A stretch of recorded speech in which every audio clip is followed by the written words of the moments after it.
في زمن بيغلب التوتر قليل جدا لما تلاقي قيادة صوتها ثابت ولغتها إنسانية قبل ما تبقى سياسية.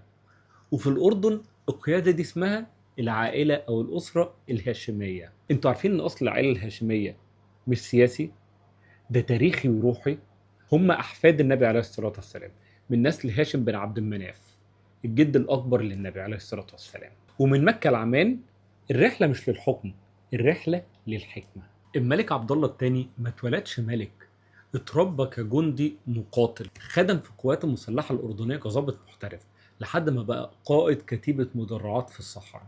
عاش حياة الميدان قبل القصر، وقيادة عنده بدأت بالعرق مش بالألقاب. اتدرب في أكاديمية ساند هيرست العسكرية في بريطانيا، وبعديها رجع خدم وسط جنوده في الأردن. كان دايما قريب منهم، بياكل معاهم وبينام معاهم في نفس الخيمة. مشهد مستحيل حد يقدر ينساه، وقائد هيفضل معلم في دماغك طول عمرك.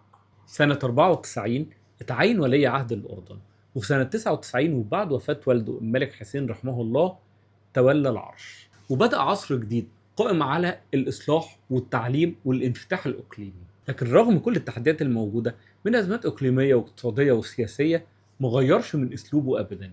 لسه نفس الهدوء، نفس النظرة اللي فيها طمأنينة وحزم في نفس الوقت.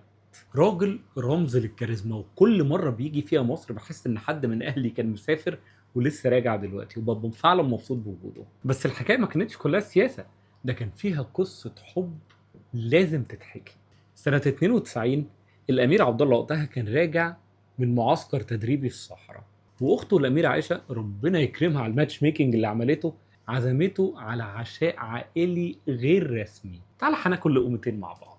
وهناك كانت رانيا صديقة ضيفة للأميرة قاعدة بتاكل. إيه صاحبتي وجاية تاكل؟ أقول لها لأ صدفة. وفي كتابه فرصتنا الأخيرة قال بالظبط كده: انبهرت بمدى هدوءها وأناقتها وذكائها، كنت مسحورا بها وأدركت أنني يجب أن أراها مرة أخرى. ومن اللحظة دي بدأت الحكاية. بعدها بشهرين الأمير عبد الله عزمها على جولة في جبل تل الرمان قريب من عمان، وهناك وتحت سماء الأردن بروبوزل في التسعينات قال لها: هل تقبلين أن تكوني شريكتي؟ في مارس 93 أعلنوا خطوبتهم، وبعدها بكام شهر بالظبط في 10 يونيو اتجوزوا وبقت الأميرة رانيا. بعدها سنة 99 وبوفاة الملك حسين رحمه الله تحولت الأميرة رانيا لأصغر ملكة في العالم ساعتها، عندها 28 سنة، وتحولت للملكة رانيا.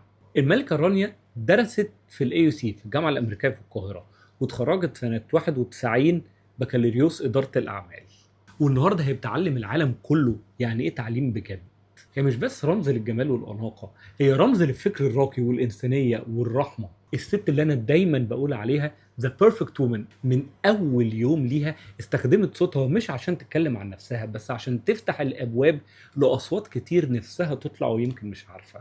It's true, bombs don't discriminate, but wounds borne by women in war zones cut deeper than flesh. Gendered violence, heightened health risks, exploitation, and the daily assault on their dignity. لما بتتكلم عن التعليم بتحكي كأم مش كملكة، ولما بتتكلم عن المرأة العربية بتحكي كست حقيقية مش بتتكلم عن صورة وهمية مش موجودة. ويوم ما بدأت أشتغل في العمل الخيري أو التطوعي في المجال اللي ليه علاقة بالتعليم، كان الإلهام الحقيقي بادي من عند الملكة رانيا. ورغم كل مشاكل الحكم والقيادة إلا إن الملك عبد الله والملكة رانيا قرروا يحافظوا على جو التآلف والترابط الأسري بتقاليده وعاداته كلها. عندهم 4 أولاد. ولي العهد الامير حسين بن عبد الله الثاني اللي الشباب بيشوفوه قدوه ليهم وبيشاركهم احلامهم وطموحاتهم. الاميره ايمان رمز للرقي في اسلوبها، كلامها كله وقار باباها ورقي مامتها. الاميره سلمى اول اردنيه تتخرج من اكاديميه ساند هيرست العسكريه في بريطانيا، وتمشي على نفس الخطى بتاعت والدها جلاله الملك عبد الله. واخيرا الامير هاشم اصغرهم، بس كل خطوه بيخطوها فيها نفس جينات العائله الهاشميه. اللي بيحصل في الاردن حاله نادره جدا. في بلاد كتير في مسافه بين العيله المالكه والعيله الحاكمه والشعب، انما في الاردن المسافه دي زي ما بيسموها زيرو، مسافه صفر، مش موجوده. لما جلاله الملك بينزل الاردن يتمشى في الشارع، الناس بتتلم عليه عشان يسلموا عليه ويتصوروا معاه ويتكلموا معاه كانه جارهم، مش كانه واحد جاي من حته تانية بعيد. هو جزء من نسيج الشعب ده. والسر بسيط، لأن القيادة عندهم هنا مش سلطة، القيادة خدمة. ولما ملكة رانيا بتتكلم ما بتقولش هما، بتقول دايما إحنا، لأن هي جزء من كيان الشعب ده. واحد من أحلام حياتي إن أنا أقابل الأسرة دي في يوم من الأيام وأقعد قدامهم وأسلم عليهم وأتكلم معاهم. يمكن اللي بيميز الهاشميين مش بس إن هم بيحكموا بلد، إنما إن هم بيحافظوا على التوازن في منطقة على صفيح دايما من نار. الأردن دايما موجود في النص، مش علشان الحياد إنما علشان الحكمة. العيلة الهاشمية مش مجرد حكاية ملك وملكة وأولادهم، هي حكاية حكمة بتتنقل من جيل لجيل ومن مكة لعمان. وطلب شخصي كده من أي حد أردني بيتفرج، ابعتولي زلاطيمو، زلاطيمو عايزه. دي كانت حكاية العائلة الهاشمية. الحلقة الجاية إن شاء الله هنتكلم عن الأردن نفسها كبلد بأماكنها ومناظرها الجميلة اللي كلنا بنقع في حبها بمجرد ما نشوفها. اكتبولي في الكومنت تحت حابين تتفرجوا على حكاية أماكن إيه تاني، ومين أشخاص حابين تعرفوا تاريخهم.